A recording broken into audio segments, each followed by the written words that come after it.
अगर आपको वेल्थ बनानी है तो आपको डिसिप्लिन इन्वेस्टर बनना पड़ेगा। तो मेरा सबसे पहला सवाल ये है कि क्या आप इन्वेस्टर है? मैं जब भी किसी को अपने बारे में इंट्रोड्यूस करता हूं कि मैं फाइनेंशियल एडवाइजर हूं, तो सबसे पहले सवाल लोग वही पूछते हैं, मेरे पास 50,000 रुपये पड़े हैं, बताओ कहाँ इन्वेस्ट करूं, कहाँ अच्छा रिटर्न मिलेगा। मैं पूछता हूं कब तक इन्वेस्ट करना है, कितने साल तक? बोले अभी नहीं, 6 महीने, ज़्यादा से ज़्यादा 2 साल तक मैं इन्वेस्ट कर सकता हूं। मैंने पूछा क्या आप 50,000 ही कर सकते हैं, उससे ज़्यादा नहीं? बोले नहीं, अभी तो 50,000 पड़े हैं, फिर ज़्यादा व्यवस्था होगी तो मैं आपको बताऊंगा। फिर मैं कहता हूं ठीक है, इस पैसे से आपका इन्वेस्टमेंट प्लानिंग नहीं होगा। फिर मेरे जाने के बाद कोई और एक आ जाता है, वो आपसे मिलता है और कहता है यार शेयर बाजार सॉलिड चल रही है, मैंने अभी ये शेयर लिया था 150 रुपये का, अभी 3 महीने हुए 200 रुपये हो गए, देख ये स्टेटमेंट 3 ही महीने में, और तू भी इन्वेस्ट कर दे इसमें, 6 महीने में ये 450 रुपये होंगे। मैं गारंटी देता हूं 6 महीने में ये 450 हो जाएंगे। तो आप तुरंत उसको 1 लाख रुपये का चेक दे देंगे। आप मुझे 50,000 से ज्यादा देना नहीं चाहते थे, वहां आप 1 लाख रुपये तुरंत दे देंगे। 6 महीने हो जाते हैं, 6 महीने के बाद वो आपको फिर से रास्ते में मिल जाता है। आप पूछते हैं कि वो शेयर लिए थे हमने, उसका क्या भाव है आज?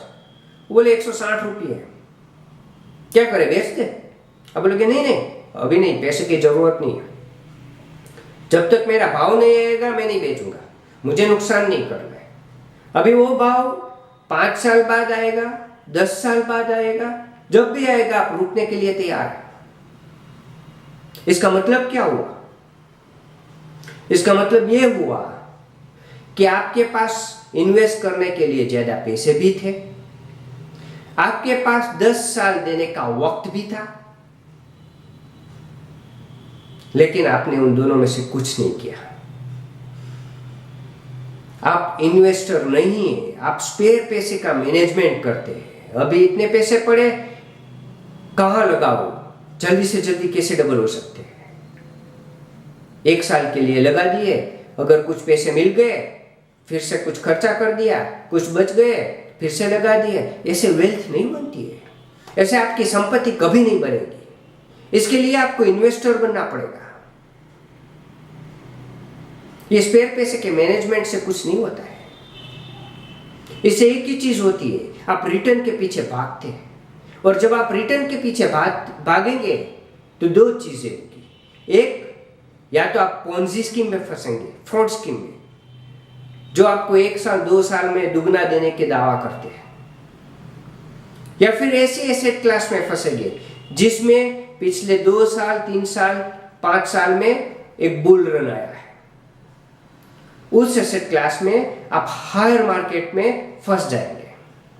मैंने देखा है ज्यादातर लोग चांदी में फंसे 45,000 से 60,000 के बीच में, सोना भी 28,000 से 32,000 के बीच में सबने लिया हुआ है। यही हाल प्रॉपर्टी में, यही हाल सब जगह है। आप हायर मार्केट में फंसते हैं, क्यों? क्योंकि आप स्पेयर पैसे का मैनेजमेंट करते हैं। अब आपने 45,000 की चांदी ले ली, अभी 35,000 हो गए उसके भाव। 45,000 अब नेक्स्ट बुल रन शायद 5 साल के बाद आएगा, तो आपके भाव 5 साल के बाद 45,000 मिलेंगे। मतलब 5 साल तक आपके पैसे फंस गए, वो आपको 1 रुपये का भी रिटर्न नहीं देगा। एक गलत डिसीजन आपको जीवन में 5 साल पीछे छोड़ देता है। और जब तक आप स्पेयर पैसे का मैनेजमेंट करेंगे तब तक यही नुकसानी आपको होने वाली है। अगर आपको संपत्ति बनानी है तो आपको इन्वेस्टर बनना पड़ेगा, आपका होराइजन बड़ा होना चाहिए और डिसिप्लिन इन्वेस्टमेंट बनना पड़ेगा। डिसिप्लिन इन्वेस्टमेंट क्या है, डिसिप्लिन इन्वेस्टर कैसे बने, उसके गोल्डन रूल क्या है, वो हम अब आपको नेक्स्ट वीडियो में बताएंगे।